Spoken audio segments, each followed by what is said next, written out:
dan mulia. Kau Yesus yang selalu membuatku terpesona. Segala pujian bagimu ya Tuhan. Hanya Kau yang layak ku agungkan. Yang besar, ajaib dan mulia. Kau Yesus yang selalu membuatku terpesona. Segala pujian bagimu ya Tuhan. Hanya Kau yang layak ku agungkan. Allah yang besar, ajaib dan mulia. Kau Yesus yang selalu membuat kami terpesona. Yang selalu membuatku terpesona. Segala pujian bagimu ya Tuhan. Hanya Kau yang layak ku agungkan. Mari kita katakan Kau Allah yang besar. Kau Allah yang besar, ajaib dan mulia. Kau Yesus yang selalu membuatku terpesona. Segala pujian bagimu ya Tuhan. Hanya Kau yang layak ku agungkan. Kau Allah yang besar, ajaib dan mulia. Kau Yesus yang selalu membuatku terpesona. Segala pujian bagimu ya Tuhan. Hanya Kau yang layak ku agungkan. Hanya Engkau yang layak kami agungkan Tuhan. Hanya Kau yang layak ku agungkan. Hanya Engkau yang satu yang kami agungkan. Yang layak ku agungkan. Haleluya. Engkau yang layak kami agungkan Tuhan. Engkau yang layak kami agungkan. Engkau Tuhan, Engkau Raja kami. Haleluya, haleluya. Kami mau sembah Engkau Tuhan. Kami mau tinggikan nama-Mu Tuhan. Haleluya. Mari kita sembah Yesus Tuhan, Allah yang besar. Haleluya. Rabaya sarabaya. Rabaya sar. Kami tinggikan Engkau Tuhan, Allah yang besar. Layak kami tinggikan, layak kami agungkan Tuhan. Sungguh besar kasih setiamu bagi kami. Syukur bagimu Tuhan, syukur bagimu Yesus Tuhan, Allah yang hidup. Yesus Tuhan, haleluya, haleluya.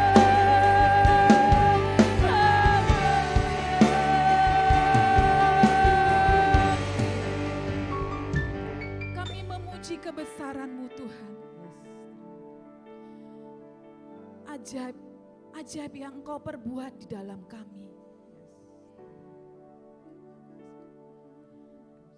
Tak tak sekalipun kau membiarkan kami jatuh tergeletak.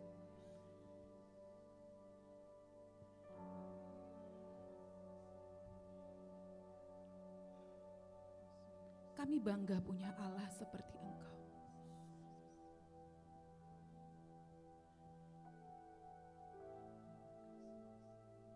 Biar hari ini kami ingin Tuhan bangga atas setiap kami. Biar kami tetap hidup dalam iman percaya kami hanya di dalam Engkau Yesus Kristus Tuhan. Satu-satunya Allah yang kami andalkan dalam setiap kehidupan kami ya Tuhan.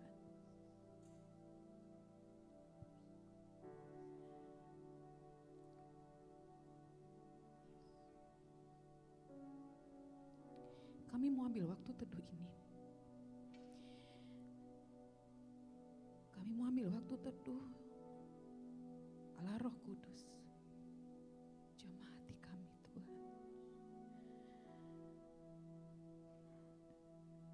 Kami mau merenungkan setiap kebaikan Tuhan, setiap penyertaan Tuhan di dalam hidup kami.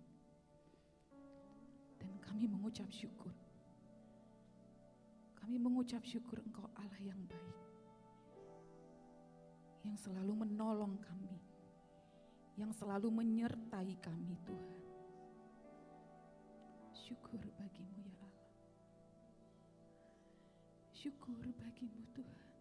Mari kita mengucap syukur buat kebaikan Tuhan dalam kehidupan kita. Syukur bagimu Allah yang hidup. Syukur buat keluarga kami Tuhan. Syukur buat apa yang kami nikmati Tuhan, yang Tuhan percayakan bagi kami. Kami mengucap syukur Tuhan. Kami mengucap syukur Engkau baik Tuhan, Engkau sangat baik ya Allah. Syukur, syukur bagimu. Kau Allah yang besar, ajaib dan mulia. Kau Yesus yang selalu membuatku terpesona. Segala pujian bagimu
Tuhan Yesus itu luar biasa Bapak Ibu.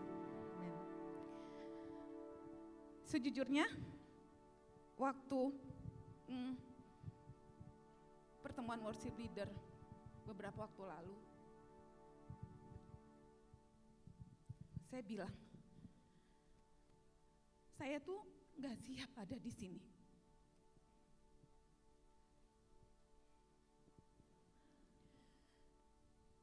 Saya merasa saya tidak layak ada di sini.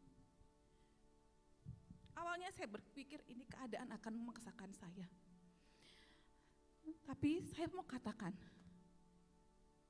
setiap kita punya bagian masing-masing untuk dipakai Tuhan bagi kemuliaan nama Tuhan. Saya selalu bergumul untuk ada di sini. Saya tuh merasa saya tidak layak Tuhan. Tapi saya percaya, saya teringat Tuhan pakai siapa saja. Bahkan Musa yang gak bisa berkata-kata pun Tuhan pakai. Tuhan pakai bukan karena kamu bisa, tapi Tuhan pakai karena saya punya Allah yang besar. Bapak Ibu punya Allah yang besar. Dimanapun kita bisa dipakai, hal apapun, hal sekecil apapun. Biar hari-hari ini mungkin kita punya pergumulan, kita merasa kita apa, enggak seperti tidak.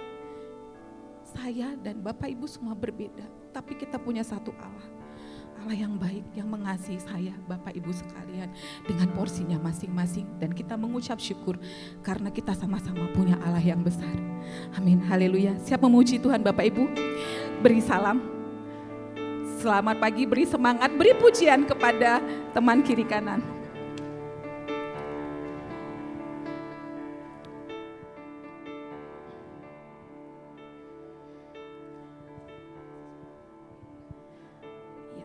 Siap memuji Tuhan?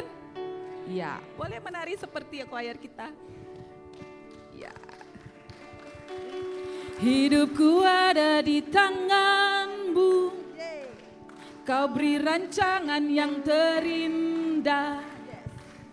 Tak hanya yang baik saja yang ku terima, walau tubuhku dirembukan, walau jiwaku terkoyakkan, pujianku takkan terhentikan. Roh-Mu yang memberi penghiburan. Akan ku pikul salibku, cukuplah kasih setiamu.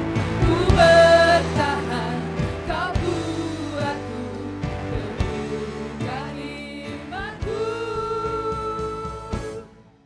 Ku mau tetap bersyukur, senantiasa bersyukur.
Tuhan katakan, mari kita tangkap dan percaya. Apapun yang menjadi pergumulan kita, hari ini menjadi hari terbaik buat kita. Kita hadapi hari ini bersama dengan Tuhan. Mari kita buka, open the eyes of my heart.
Kemuliaan hanya bagimu ya Allah Yesus Kristus Tuhan.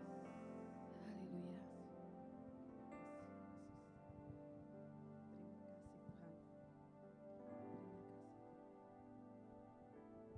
Terima kasih Tuhan Yesus. Kau sungguh baik.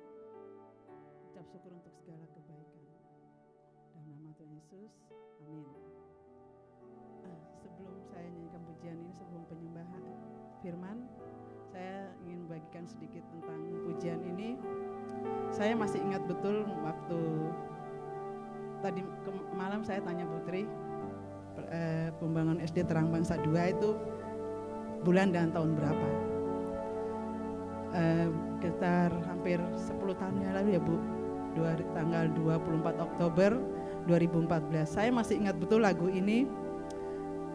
Waktu peletakan batu pertama itu sama almarhum Pak Petrus Agung. Di saat mau suruh, ayo berikan persembahan terbaik. Waktu tim choir kalau tidak salah pertama kali dibentuk. Saya masih ingat betul. Paduan suara. Saking semangatnya, itu kita tuh latihan waktu itu chordnya sama Kak Tony kalau tidak salah waktu itu. Kita suruh bagi suara 1, suara 2, suara 3. Wah, semangatnya ibu-ibu, bapak-bapak itu sampai yang luar biasa. Mungkin di dalam ruangan kedengaran, ya namanya kita yang awam mungkin bagi suara 1, suara 2 itu ya sakarepe lah katanya. Aku bisanya gini, baru ketemu tadinya 1, 2, 3 jadinya sama semua. Dan itu yang setiap saya putar, kan saya punya rekamannya di rumah juga waktu pakai HP yang masih lama. Kalau saya dengar itu saya rasanya tuh geli, tapi ya ampun Tuhan, Kau sungguh baik. Memang tidak ada yang mustahil bagi Engkau. Kalau saya ingat lagi lagu ini, betul-betul Rema. Suami saya pulang kerja, dia nyanyi, terus nadanya tuh enggak tahu, saya tuh sampai geli, saya bilang, ya ampun Pak, bukan gitu nyanyi gini-gini doang. Ya baru dengar lagu ini memang lagunya bagus, tapi kita latihan, ya puji Tuhan bisa. Dan waktu persembahan lagu itu kan bukan di dalam ruangan, pas peletakan tuh di luar. Pas nyanyi itu siang jadi panas, jadi ada angin gitu. Dengarnya tuh cuma saya ujung-ujungnya saja. Dan saya tuh gini, ya Tuhan, saya tuh luar biasa. Semangatnya ibu-ibu, bapak-bapak itu yang benar-benar saya bilang, Tuhan, kalau dengar lagu ini, saya itu sampai ulang-ulang pun saya tetap hafal lagu ini. Pujian ini benar-benar memberkati. Bagi Tuhan tiada yang mustahil. Terima kasih Tuhan Yesus. Ku yakin saat Kau berfirman, ku menang saat Kau bertindak. Hidupku hanya ditentukan oleh perkataanmu.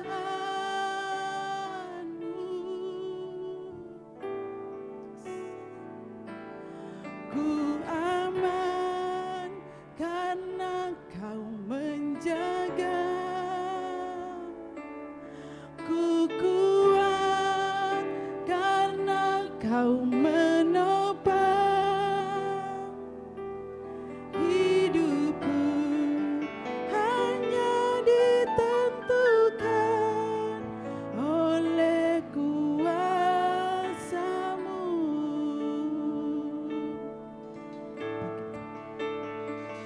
Bagi Tuhan tak ada yang mustahil. Bagi Tuhan tak ada yang tak mungkin. Mujizatnya disediakan bagiku.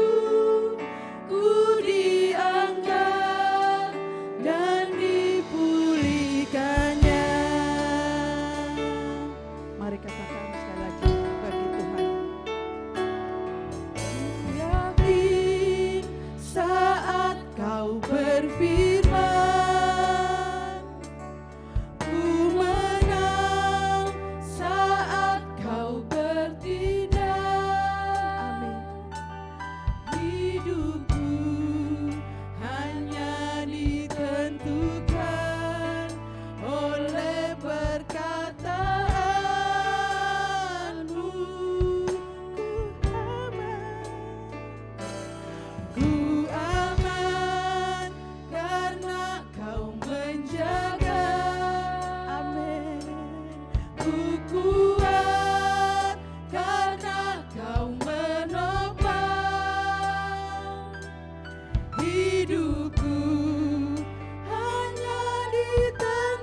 lagi Engkau Allah.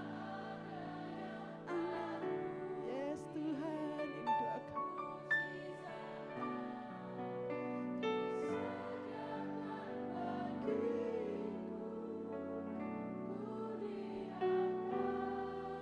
Dan dipulihkannya, sekali lagi katakan.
langkah-langkah orang yang hidupnya berkenan kepadamu.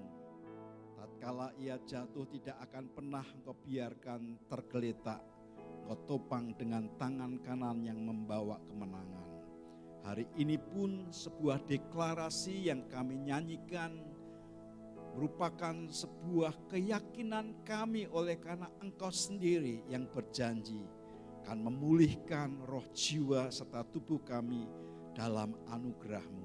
Biar setiap pribadi kami senantiasa melakukan bagian apa yang Tuhan perintahkan dalam ketaatan dan Kau disukakan oleh karena sikap yang benar di hadapan-Mu. Sebentar kami akan dengar akan perkataan firman-Mu, berikan roh hikmat, wahyu dan pengertian yang datang daripada-Mu sendiri.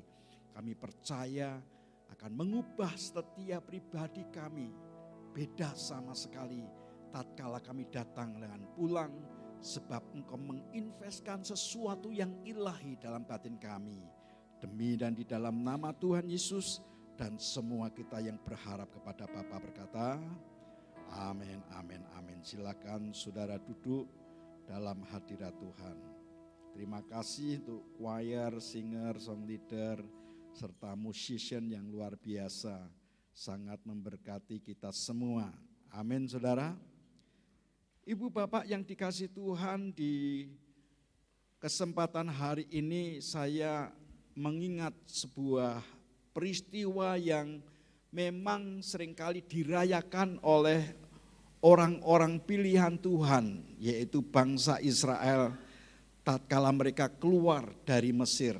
Mereka mengeluh-elukan Tuhan, mereka merayakan dengan pesta pora yang luar biasa, dimulai dengan sikap penyembahan.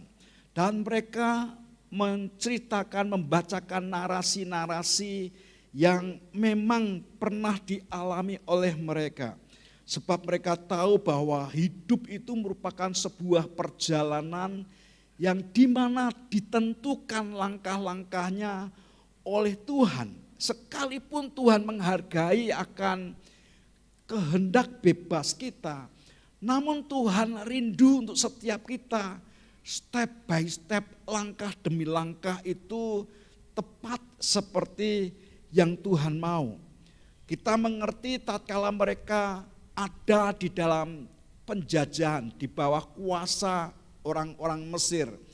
Mereka bekerja pagi, siang, malam seperti pekerja rodi, dan banyak di antara mereka mengalami gugur pada saat mereka melakukan pekerjaan rodi itu. Sehingga Tuhan melihat sebuah tekanan yang luar biasa yang membuat hati Tuhan sendiri merasa sedih. Dan dengan inisiatifnya dia memilih satu pribadi yang benar-benar Tuhan selektif banget. Dia menentukan orang itu yang Anda ngerti dia adalah Musa. Dan Tuhan berbicara kepada Musa, begitu yang harus kamu kerjakan sebagai tanda-tanda bahwa benar Tuhan memilih bangsa itu sebagai bangsa pilihannya. Hingga dengan berbagai macam cara, kalau kita ingat ada 10 tulah yang ditunjukkan oleh Tuhan di tengah-tengah bangsa itu. Mereka menyadari benar ini merupakan tindakan Tuhan yang tidak main-main. Di awal mula itu dianggap sebagai guyonan. Tapi belakangan di mana mereka kehilangan banyak, kehilangan kesejahteraan mereka, kehilangan akan kesehatan mereka oleh karena memang dikirimkan kata dan kemudian ada air menjadi darah, di mana-mana ada darah yang luar biasa, sampai pada akhir di mana anak-anak sulung mereka mengalami kebinasaan.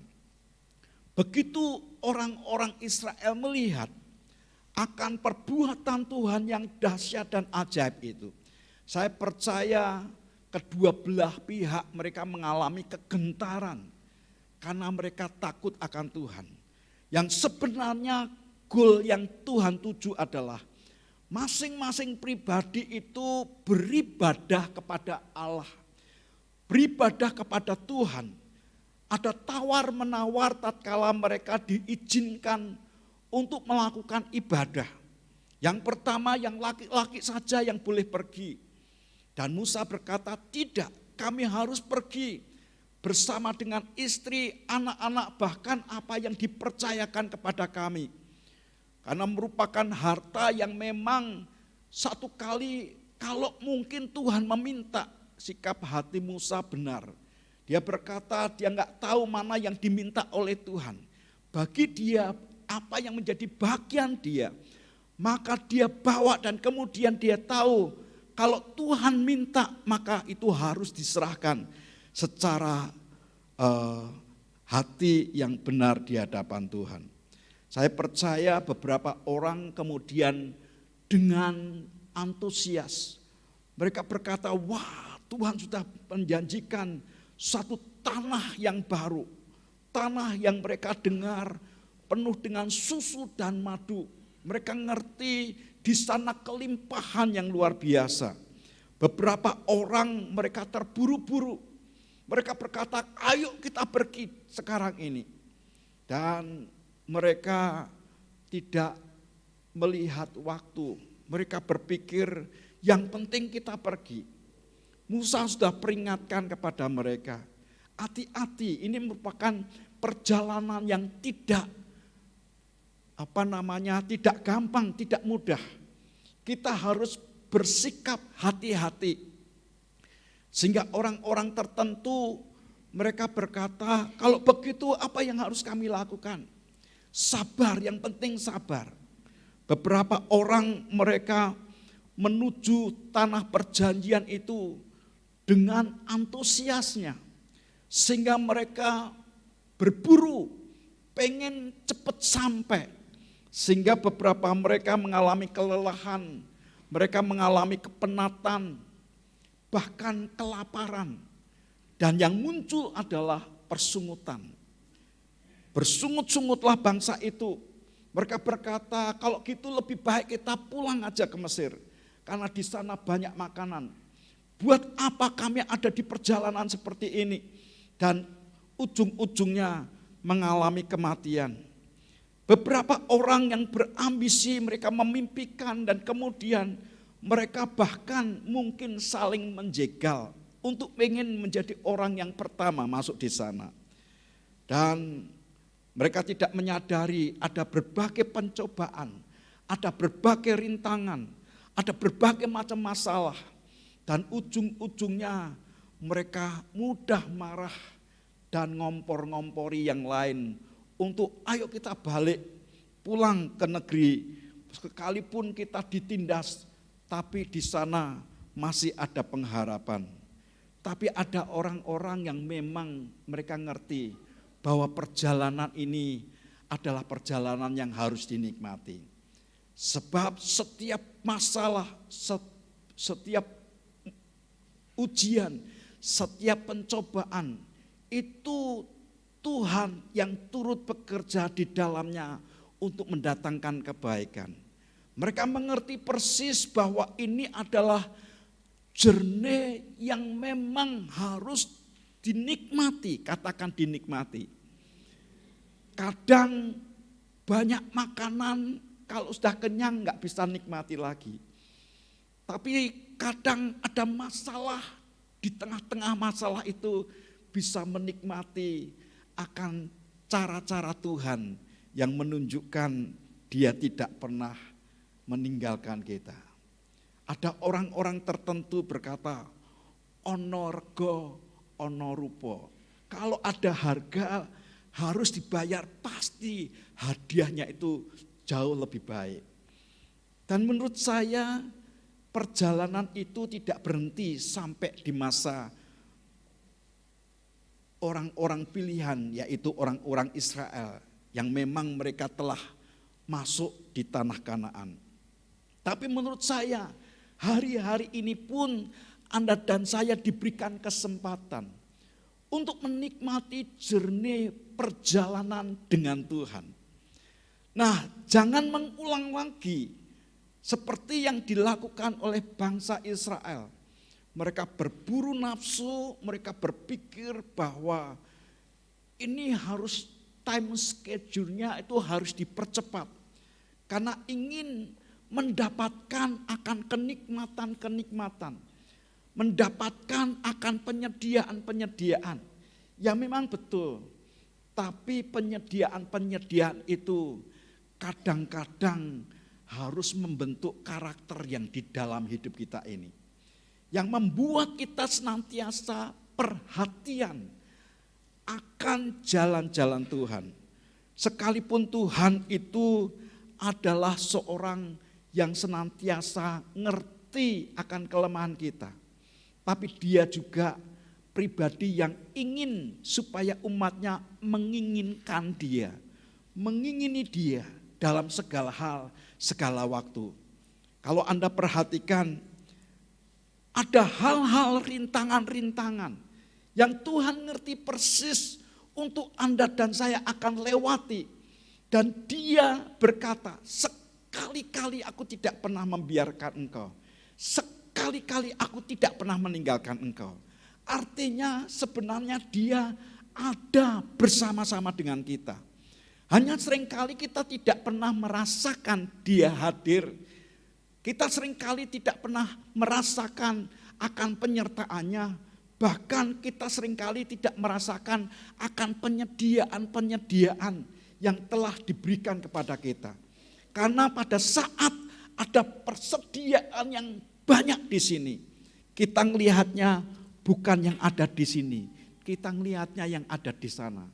Kita cari-cari mana-mana, padahal Tuhan menyediakan tidak jauh dari kita. Dia rindu supaya kita memperhatikan akan apa-apa yang telah disediakan. Saya percaya there is miracle in the house. Ada mujizat di dalam rumah tangga kita. Ada mujizat di dalam gereja Tuhan. Ada mujizat di dalam kehidupan di sekitar kita. Enggak jauh, sebab Tuhan yang menyediakan segala kebutuhan kita.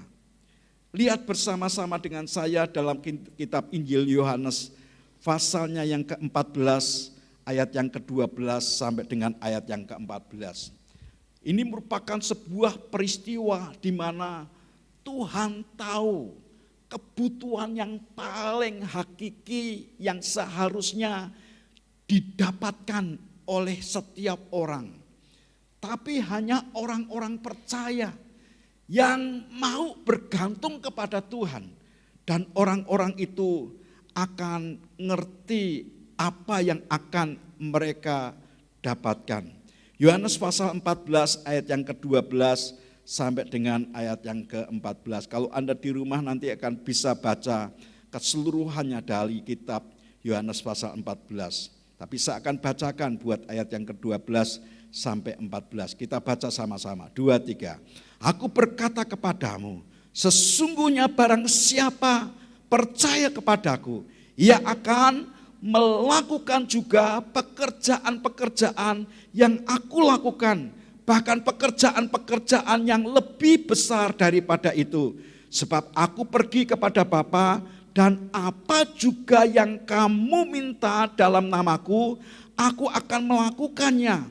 Supaya Bapa dipermuliakan di dalam Anak. Jika kamu meminta sesuatu kepadaku dalam namaku, aku akan melakukannya. Saudara perhatikan, ada dua kata yang sama, yaitu minta dalam namaku, aku akan melakukannya. Minta dalam namaku, aku akan melakukannya. Minta dalam namaku, maka aku akan melakukannya. Perhatikan itu saudara. Karena sesuatu yang memang menjadi kebutuhan kita, Tuhan telah sediakan di dalam nama Yesus Kristus. Amin.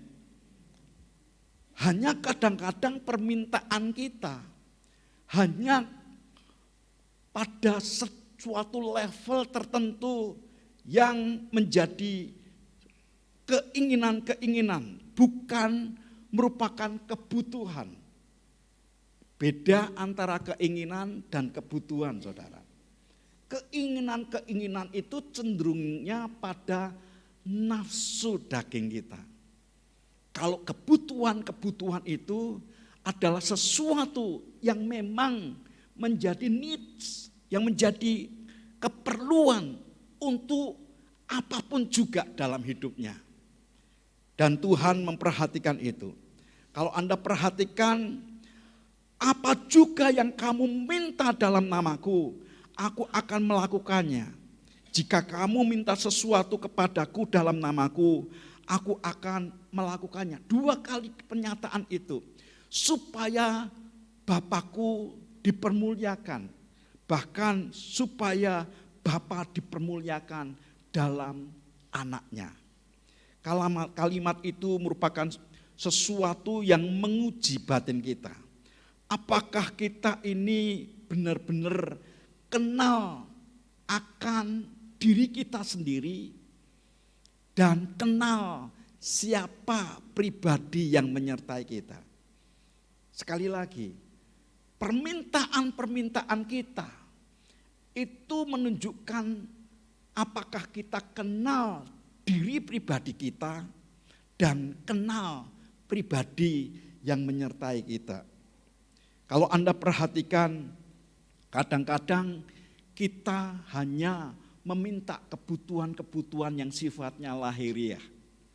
Yang walaupun Tuhan sudah berkata, itu semua dicari oleh bangsa-bangsa yang tidak mengenal Allah.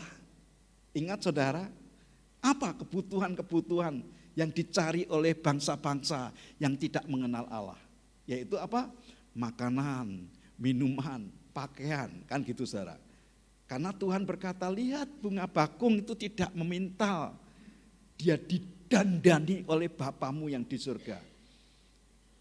Salomo tidak memiliki keindahan seperti bunga bakung itu. Artinya ada sesuatu yang memang telah disediakan, dihamparkan menjadi kebutuhan. Istilah saya hanya mungut saja. Siapa yang pengen didandani oleh Tuhan, angkat tangan. Amin saudara. Saya berharap setiap kita akan ngerti. Yang kedua, kalau Anda perhatikan, burung pipit dia tidak menanam. Dan dikatakan Bapamu yang di surga memelihara. Artinya kalau kita hanya berkutat kepada kebutuhan-kebutuhan makanan, minuman, pakaian, gak beda dengan bunga bakung, gak beda dengan burung pipit. Bahkan dikatakan itu dicari oleh bangsa-bangsa yang tidak mengenal Allah. Ngomong sama sebelahnya, kamu kenal Allah enggak? Menurut kamu, sekarang pertanyaan dibalik, menurut kamu aku tuh mengenal Allah enggak? Nah pada saat itu enggak mau saudara, tanya orang lain kamu kenal Allah enggak, mau. Kemudian suruh kenal, kamu lihat dalam diriku, apakah aku kira-kira mengenal Allah apa enggak? Karena yang tahu adalah orang yang di sekitar kita. Apakah aku mengenal Tuhan atau tidak, itu yang mengenal tuh orang lain. Tadi istri saya menceritakan bagaimana dia berkhotbah pada saat worship leader, worship night di HS. Mengenai orang beribadah dari kata proskuneo dan apa? Aboda, yaitu tersungkur sebagai hamba, sebagai budak. Saya ingat pada saat kuliah di Ukrim, saya pernah cerita mungkin kepada saudara, ada abdi dalam yang tanya kepada saya, Nak Tri, kira-kira jenengan ngerti ndak gajiku ki piro? Lah kok nebak gajine wong itu saudara, ya ora enak toh ya. Wong itu dia itu orang senior gitu. Nak Tri, tebak gajiku kira-kira piro? Dan singkat cerita ya saya enggak berani itu ya untuk menebak-nebak seperti itu. Walaupun dia memberikan perkiraan, lihat aku punya putri 3. Mereka kuliah di Sanata Dharma. 3-tiganya kuliah di Sanata Dharma gitu. Ada yang matematika, ada yang bahasa Inggris, ada yang saya lupa itu karena waktu itu sudah menjadi universitas. Dan saya juga berpikir, karena saya sendiri seorang mahasiswa, kebutuhan saya minimal lah saya tahu gitu. Tapi dia enggak tahu kan uang untuk kuliah saya dari mana. Tapi dia ingin ditebak. Dia berkata setiap hari naik transportasi dari KM 1,1 ke Jogja. Dan kemudian setiap hari makan. Dia ceritakan semuanya. Akhirnya ya saya enggak ngerti karena saya enggak mau tahu. Lalu dia menceritakan, percaya enggak percaya. Mau 750 gitu, 750 rupiah gitu. Saya kaget sekali.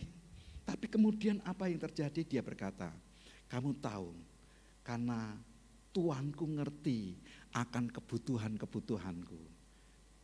Tuhanku yang menyediakan segala keperluanku. Kuliah anak-anakku, kebutuhan harian di rumah, dan bahkan kebutuhan setiap pribadi kami. Tuhanku yang menyediakan, tidak pernah telat bayar uang sekolah, karena Tuhanku tahu. Rupanya itu merupakan sebuah jawaban, pergumulan pada saat saya memutuskan untuk melayani Tuhan. Dia ingin katakan, tuh Tuhan manusia aja ngerti kebutuhan-kebutuhan hambanya, apalagi Tuhanmu yang hidup menyertai kamu. Amin saudara. Nah inilah yang Tuhan ingin supaya setiap kita belajar. Saya melihat paling tidak ada beberapa orang yang Tuhan ingin supaya kita ngerti level-level dalam pengenalan kita akan Tuhan. Sehingga kita tahu apa-apa yang semestinya kita bisa minta kepadanya. Yang menjadi needs, menjadi kebutuhan, bukan keinginan. Dan dia akan menyediakan. Sebut saja satu pribadi yang namanya Musa. Musa tahu persis permintaan apa yang harus dilakukan oleh Tuhan dalam hidupnya. Dia mengungkapkan dalam Keluaran pasalnya yang ke-33 ayat yang ke-15. Keluaran pasal yang ke-33 ayatnya yang ke-15. Dikatakan, baca sama-sama dengan saya. 2, 3. Berkatalah Musa kepadanya, jika engkau sendiri tidak membimbing kami, janganlah suruh kami berangkat dari sini. Ini lagu kan dinyanyikan oleh seorang hamba Tuhan yang namanya Don Moon.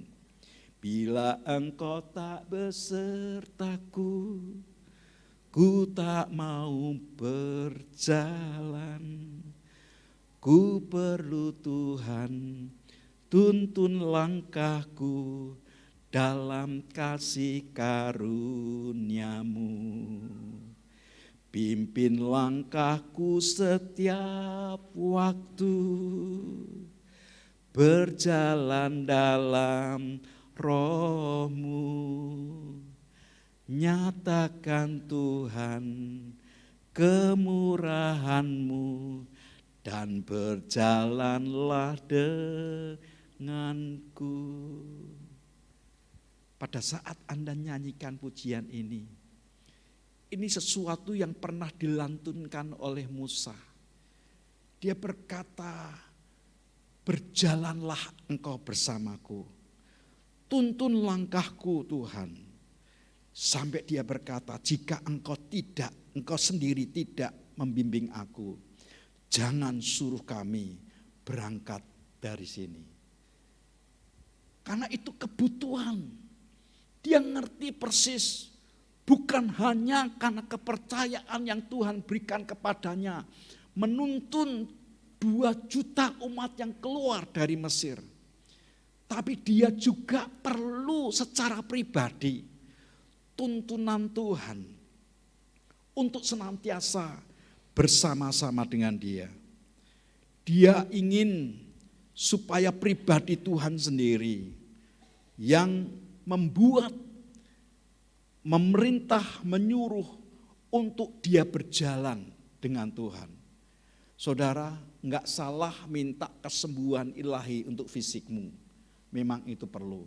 Enggak keliru kalau Anda berdoa minta akan berkat-berkat Tuhan untuk segala keperluan kita. Lebih daripada itu, Musa merasa terpikat dengan pribadi Tuhan. Dia ingin supaya jalan-jalannya ditunjukkan kepadanya. Itu sebabnya Allah berkata dalam firman-Nya kepada bangsa Israel, Tuhan menunjukkan akan mujizat-mujizatnya. Tapi buat Musa, Tuhan menunjukkan jalan-jalannya. Ada banyak orang berkata, enak mujizat-mujizatnya dong. Saudara, kalau mujizat Anda terima paling bertahan 10, 20, 30 hari, 40 sampai 1 bulan. Habis itu kadang-kadang lupa karena daging ini seringkali membuat kita lupa. Berapa banyak di antara kita yang pernah mengalami lahir baru, percaya dengan Tuhan. Saya tanya kepada mereka, waktu kamu lahir baru, tandanya apa? Kadang-kadang mereka sudah lupa. Tapi menurut saya tanda lahir baru dimulai dengan pertama ada damai sejahtera. Bahkan sukacita oleh Roh Kudus. Pada saat ngadepin apapun juga, itu tanda akan muncul dan meneduhkan jiwanya. Bukan sesuatu yang fisik, bukan sesuatu yang materi, tapi ada tanda damai sejahtera dan sukacita. Waktu Anda diperhadapkan apapun juga, My peace I give unto you. It's a peace that the world cannot give. Itu dia berkata, damai sejahteraku kuberikan kepadamu. Damai sejahteraku aku tinggalkan kepadamu. Damai sejahtera tidak seperti yang dunia berikan. Karena dunia memberikan hanya sesaat. Tapi damai sejahtera itu akan mengalir seperti aliran-aliran air kehidupan yang tidak akan pernah kering. Amin. Ada beberapa orang seringkali tersumbat aliran-aliran itu karena banyak pikiran, karena banyak niatan dalam hati, sehingga aliran itu seperti kering dan sudah kehilangan damai sejahtera dan sukacita oleh Roh Kudus. Tuhan mau supaya kita mengingat kembali dan terpikat dengan apa yang Tuhan nyatakan di tengah-tengah kita. Pribadi yang kedua yang saya lihat adalah dalam diri Daud. Daud dia merindukan bahwa Tuhan tidak meninggalkan dia.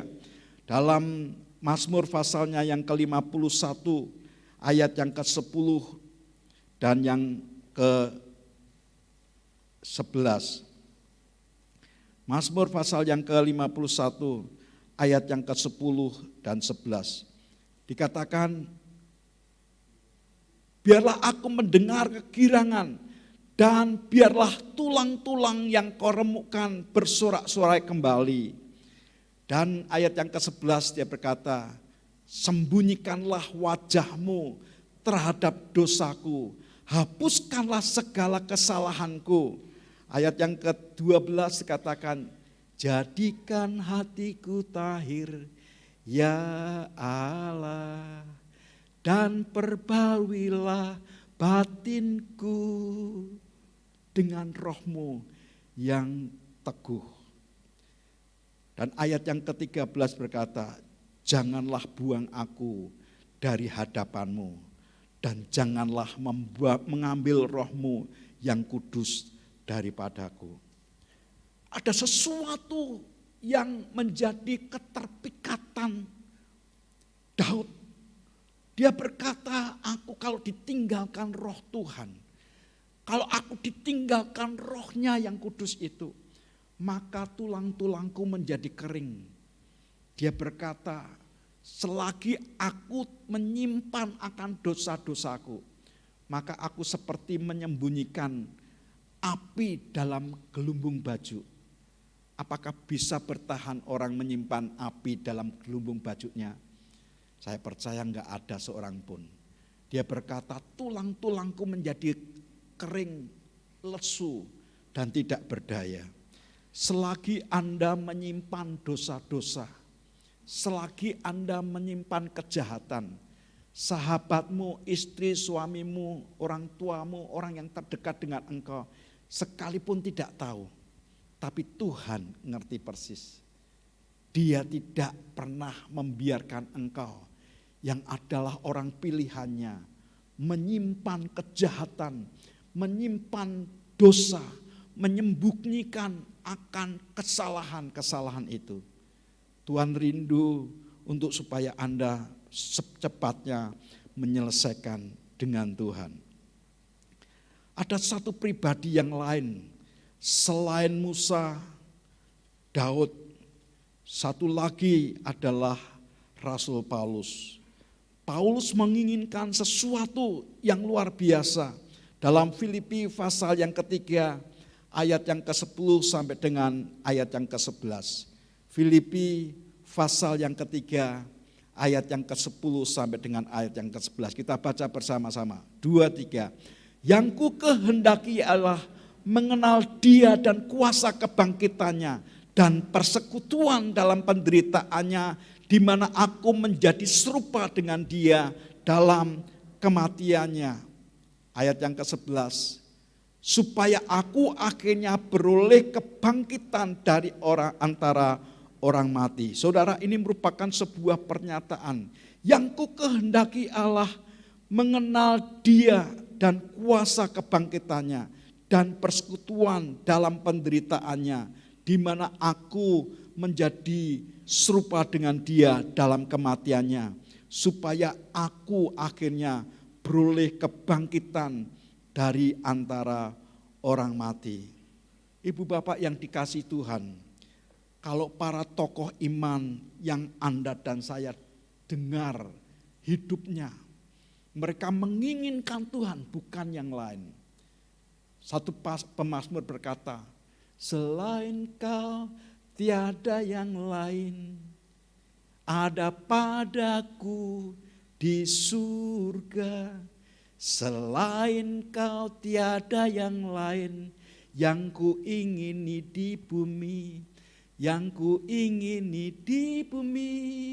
Sekalipun hatiku dan dagingku habis lenyap, gunung batuku dan bagianku,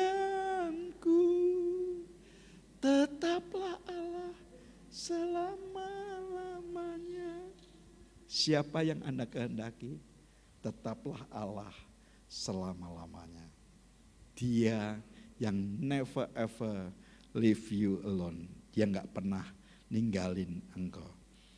Kalau itu merupakan bagian yang memang Anda dan saya rindukan, maka saya percaya semuanya akan ditambahkan kepadamu. Maleakhi pasalnya yang ketiga, ayat yang ke-17. Sebuah pernyataan yang diungkapkan oleh Tuhan buat umatnya. Maleakhi pasal yang ketiga, ayatnya yang ke-17. Baca bersama-sama dengan saya, 2, 3. Mereka akan menjadi milik kesayanganku sendiri, firman Tuhan semesta alam. Pada hari yang kusiapkan, aku akan mengasihani mereka, sama seperti seorang menyayangi anaknya yang melayani dia. Saudara, ini merupakan bagian yang dimana menjadi sebuah janji Tuhan yang muncul istilahnya engkeren tekeng ati. Hatinya yang begitu rindu untuk menyayangi anak-anaknya. Seperti seorang bapa yang sayang anaknya. Hari Jumat yang lalu, hari Jumat kah? Hari Kamis. Makanya saya tidak bergabung dengan saudara pada saat di HS untuk Praise and Worship Night. Saya sebenarnya itu bagian dari kerinduan saya. Tuhan, aku pengen kalau Tuhan izinkan membekali para taruna, paling tidak untuk menolong mereka, supaya mereka menjadi berkat. Memang berkali-kali Tuhan memberikan kesempatan kepada kami untuk membekali para prajurit yang pada saat mereka akan diutus di perbatasan-perbatasan di negeri kita. Ada yang di Papua, ada yang di Batam, ada di mana-mana.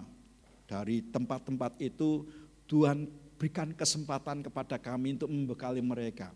Membekali dengan berbagai macam hal. Bagi kami membekali mental dan spiritual mereka, meyakinkan mereka bahwa Tuhan tidak pernah meninggalkan mereka. Kesiapan itu perlu. Tapi saya mempunyai kerinduan, kalau Tuhan izinkan saya membekali para taruna, karena mereka adalah para calon perwira. Paling tidak mereka menjadi pemimpin-pemimpin strategis gitu. Dan benar saudara, itu merupakan doa yang didengar oleh Tuhan.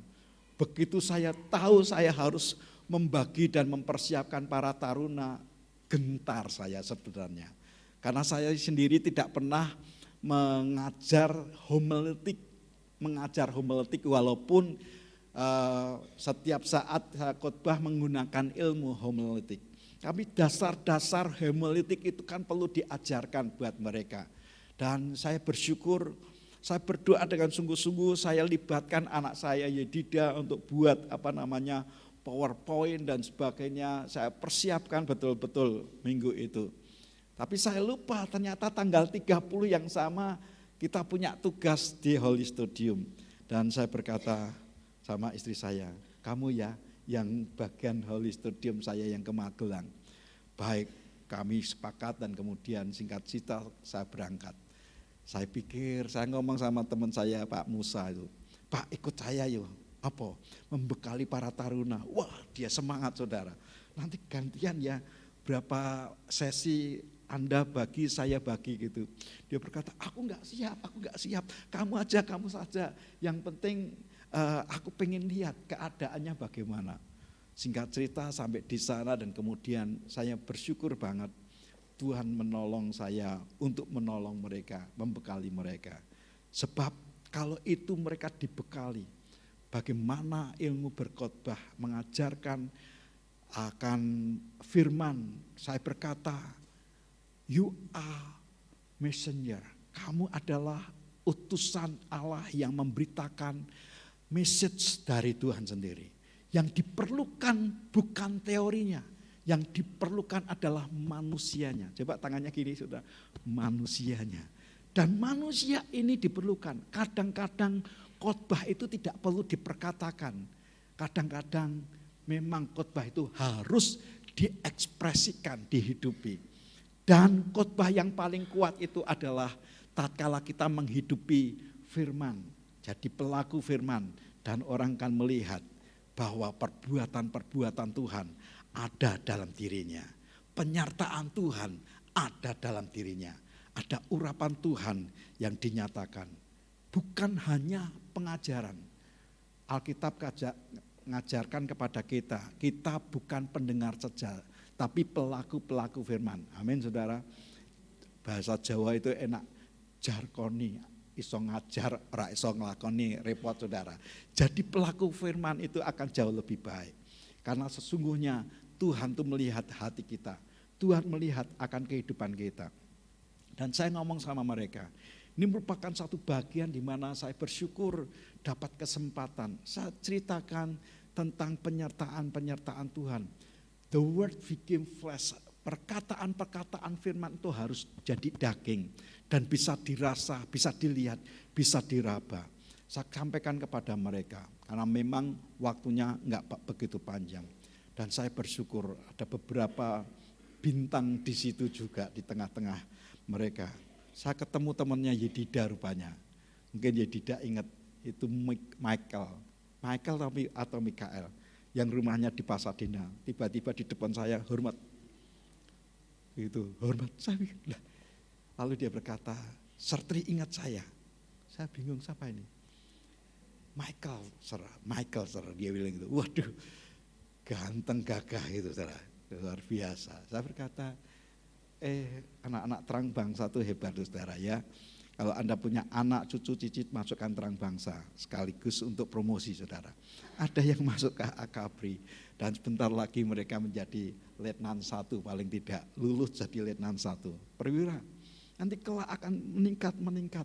Saya berdoa di tengah-tengah kita ada orang-orang yang memang berdiri di strategis sama sejajar dengan raja-raja. Amin. Ingini Tuhan saudara. Sebab saya percaya pada saat kita mengingini Tuhan, maka Dia akan tunjukkan jalan-jalannya.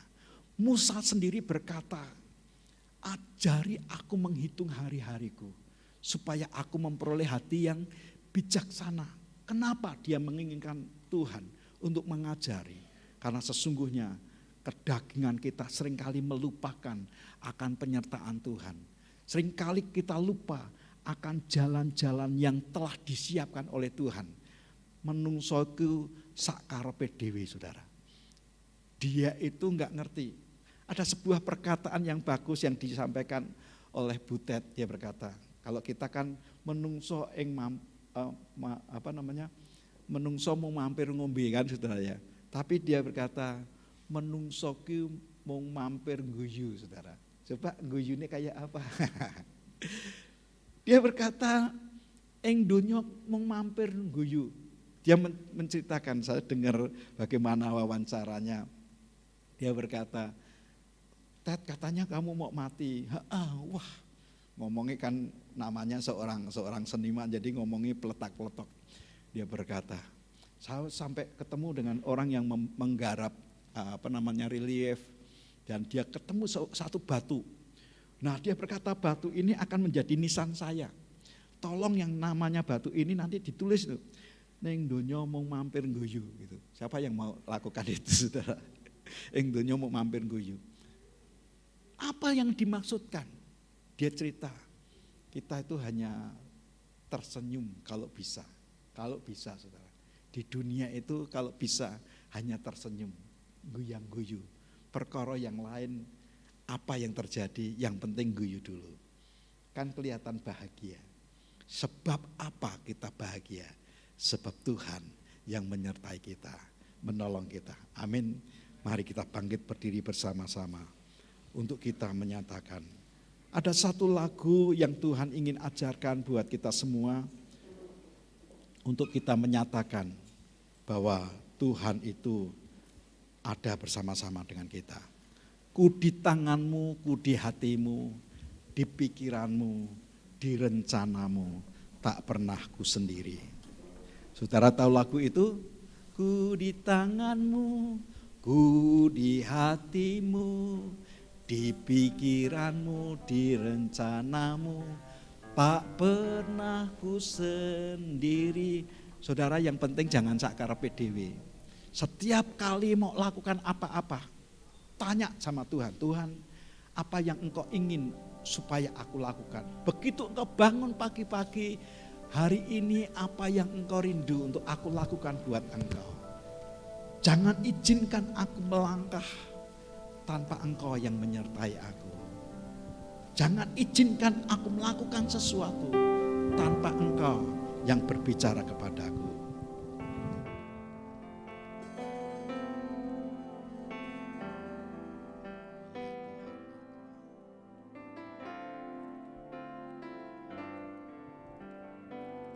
Ku di tanganmu, ku di hatimu.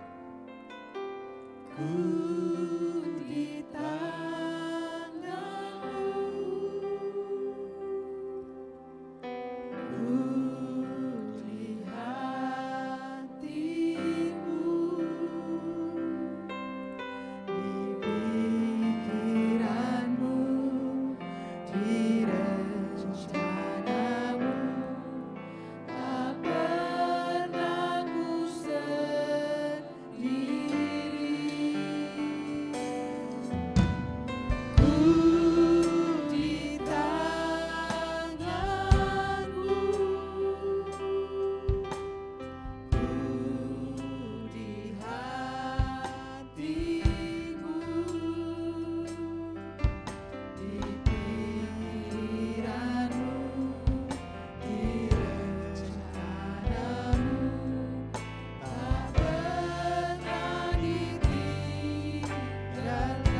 terarahkan dan tertuju kepada pribadinya sendiri. Kita terima akan tubuh dan darah Tuhan, yang dimana Dia sendiri berkata, tubuhku adalah benar-benar makanan dan darahku benar-benar minuman. Tatkala kita terima tubuh Tuhan, Alkitab ngajarin kepada kita bagaimana tubuhnya yang dihancurkan itu dibagi-bagikan dengan sengaja supaya kita yang hancur berantakan disatukan dengan pribadinya sendiri. Dia mau supaya kita tinggal di dalam Dia dan perkataan firman-Nya tinggal di dalam kita. Kita menyatu dengan Dia sebagaimana Dia menyatu dengan Bapanya. Hari ini Tuhan, kami terima tubuh-Mu, tubuh yang dengan sengaja Engkau pecah dan Engkau bagi-bagikan kepada setiap kami yang percaya, supaya kami yang terpecah-pecah disatukan dengan pribadi-Mu sendiri. Kami mau percaya Tuhan, daging-Mu yang adalah benar-benar makanan ini akan membuat kami kuat, sehat, dan hidup dalam kasih-Mu sendiri. Katakan dengan iman di dalam nama Tuhan Yesus, tubuh-Mu Tuhan menundukkan dagingku. Dalam nama Tuhan Yesus kita makan tubuh Tuhan bersama-sama.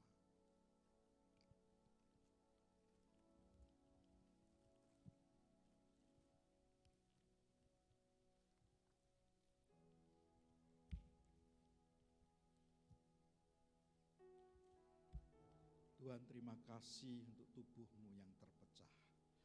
Dan hari ini kami terima darah yang adalah perjanjian yang baru.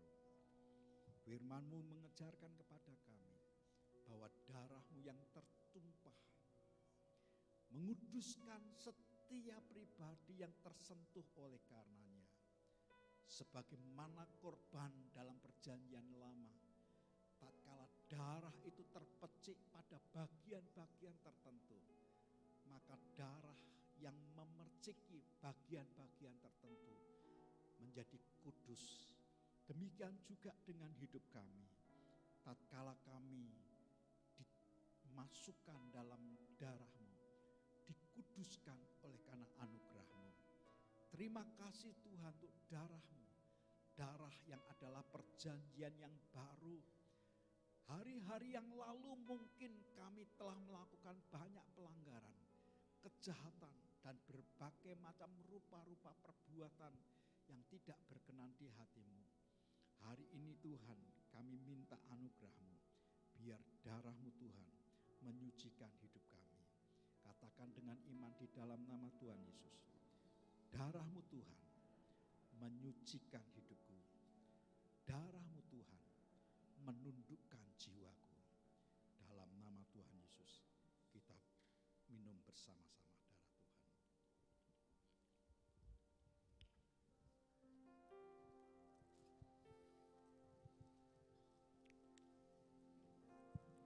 Terima kasih Yesusku, terima kasih Yesusku, puji syukur hanya bagi Tuhanku.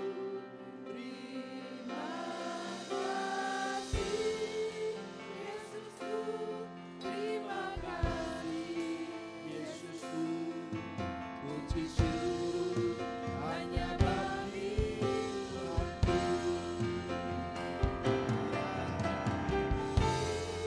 Yesusku, terima kasih Yesus.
bersyukur untuk kasih setiamu yang luar biasa, di mana perjanjianmu yang ajaib Engkau teguhkan pada masing-masing pribadi yang menanti-nantikan Engkau, dan Engkau sendiri yang akan turun dan melangkahkan kakimu, mengulurkan tanganmu dan memberikan pertunjukan yang hebat, membuat kami berkata, sungguh Engkau sang pelaksana firman yang kuat yang dinyatakan dalam hidup kami. Terima kasih Bapa. Sebentar kami akan mengembalikan perpuluhan kami, janji iman kami, nasar kami. Kau berbicara pada masing-masing umat-Mu ini, dalam ketaatan kami mengerjakannya. Demi dan di dalam nama Tuhan Yesus, dan semua kita yang mau taat kepada Bapa berkata, amin. Silakan saudara duduk, ada pengumuman yang akan disampaikan.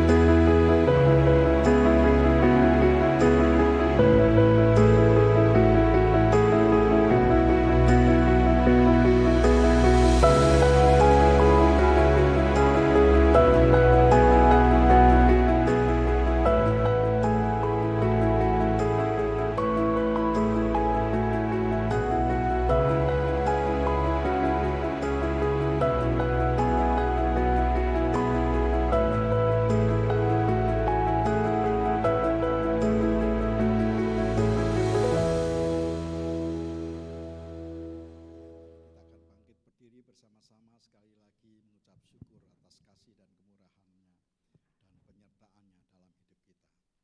Kembali lagi kami datang kepadamu Tuhan. Apa yang Tuhan telah ajarkan, biar itu menjadi sebuah kerinduan yang sama untuk kami sedia dituntun oleh Tuhan.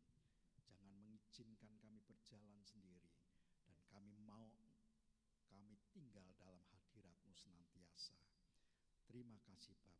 Saudara, kedangkan tanganmu, pulanglah dengan membawa berkat yang datang dari Allah Bapa, kasih kemurahan dalam Kristus Yesus Tuhan, dan penyertaan Roh Kudus yang memampukan langkah-langkahmu semakin kuat dan perjalananmu dibuat berhasil dan beruntung.